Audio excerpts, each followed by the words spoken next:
Hi Eurovision Insider, I'm Gala Dragot. I hope we'll see each other soon in Liverpool and that you will enjoy my performance.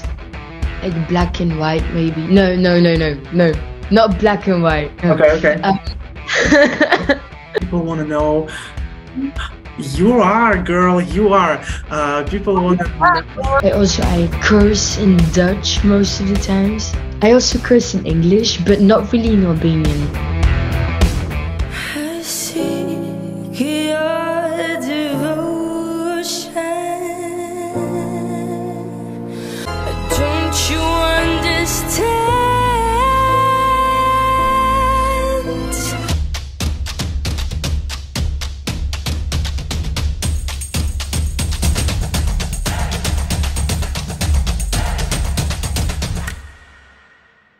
Hi, Gala, how was your day?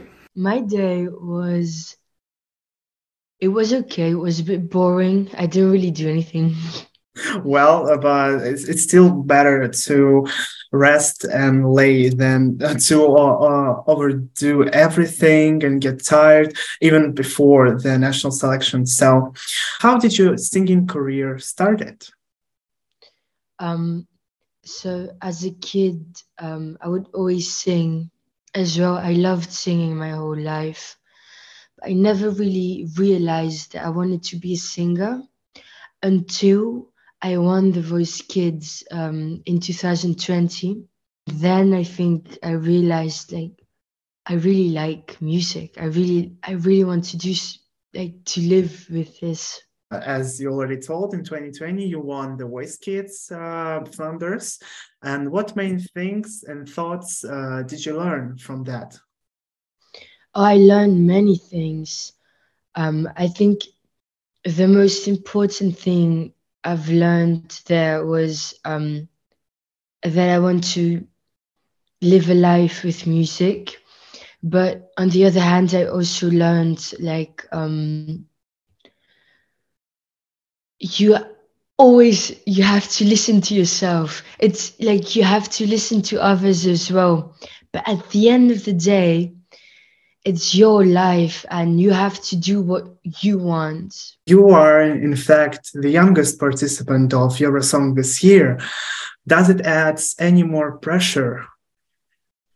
Not really. Well, that was fast. No, it's because I don't. I think the only pressure I might feel is if I get chosen to go to Eurovision, I'm afraid to disappoint the Belgians.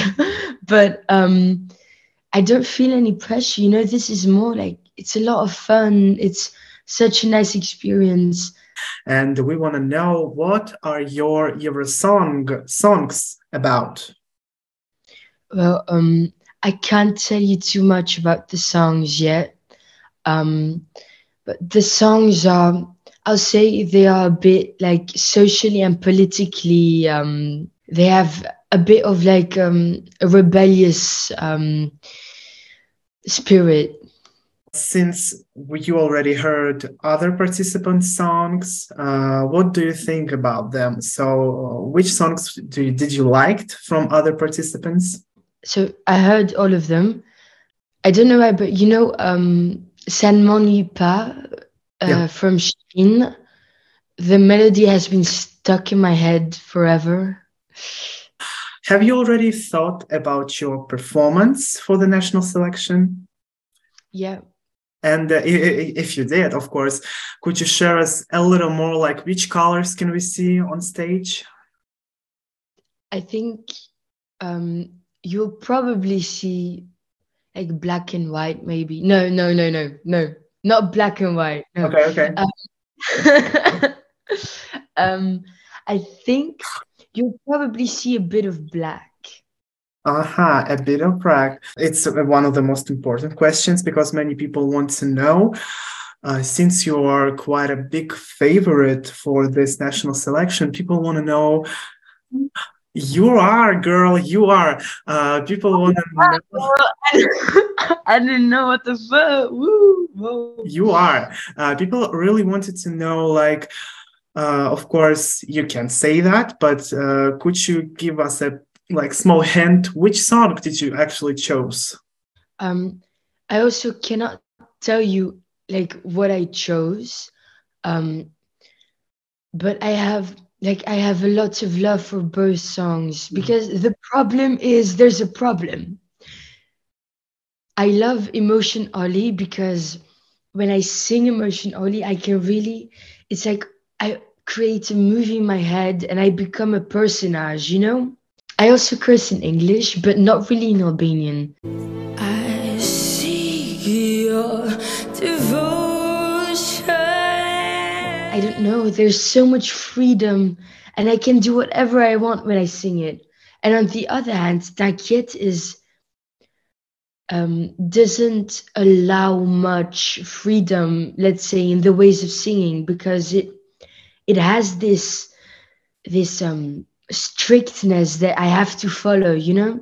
Don't you understand?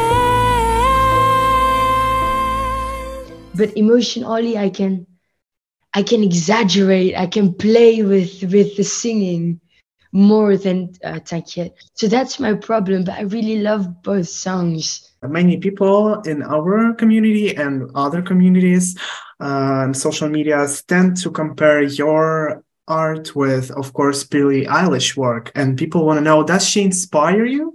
And which other artists inspired you? It's great that people compare me to Billie Eilish because she's such an icon. I don't take her as my biggest influence, let's say, you know? So, of course, like, we might share a similar sound, but she's not my god of music. But the ones that really inspire me, I think, are Björk. Yeah. I love her. I go crazy over her. She really inspires me. Jimi Hendrix. All the classics. And now we want to talk about your dad because he is incredibly interesting person. And tell us about him. How did he supported you through your career? So my dad is an artist himself. He's a, let's say, multidisciplinary artist because he has done a lot of things. He's also quite strong in the showbiz game in Albania. He's very known there. He also used to make music when he was younger. So I think my dad is one of my biggest supports. Of course, together with my mom and my family, but my dad has always been my biggest icon, I think. He was the one next to me when I would rehearse the songs for The Voice, and he would always like correct me, and he would teach me how to sing, how to interpret it, how to give you a certain emotion. I got that from him, and I don't know, he has influenced me in every way possible. I really look up to him a lot. That's amazing that you have such a spiritual connection to your dad. And a few days ago, you actually performed as a guest in Festival Kenges. Contagious, contagious, love is contagious. Praise the love is causing imperfections. And your dad actually tried to conquer the festival in Kenges in 1992. Has he ever told you to maybe participate in Festival Kenges? Do you even want to someday try and represent Albania? He doesn't really tell me what to do. You know, he's very open. He trusts me with what I do and the decisions I make. So he never really told me you have to do this. I think it's funny that I performed there as well. Because, you know, my dad was a candidate one day. Would I be a candidate? Maybe, I don't know. I think for now, I'm very happy with trying to represent Belgium because, of course, I think I'm a bit more Belgian than Albanian. You know, I grew up here. I'm born in Belgium. I speak Dutch and French. I curse in Dutch most of the times. So maybe that shows like the, you know, I also curse in English, but not really in Albanian. So I think these little things make the difference that I might be more Belgian than Albanian. But of course, the Albanian side of me is still there and also really influences me and how I am, you know, the Southern European culture, the warmth. It's very important to me. About your performance on Festival, I can guess at one moment you actually tried to welcome your dad on the stage, and people were really confused. Was that scripted? No, it was not. Gala Dragot. Babi jo, unë nuk e di nëse do vi babi apo jo. Po. Do vi babi? E kemi babin këtu? Okay. Give him a microphone. Okay, improvizimet janë gjithmonë bukura. It was very spontaneous, you know. I talked to it about with my dad. I was like, yeah, Papa, do you want to sing this with me on stage? And he was like, nah, we'll see.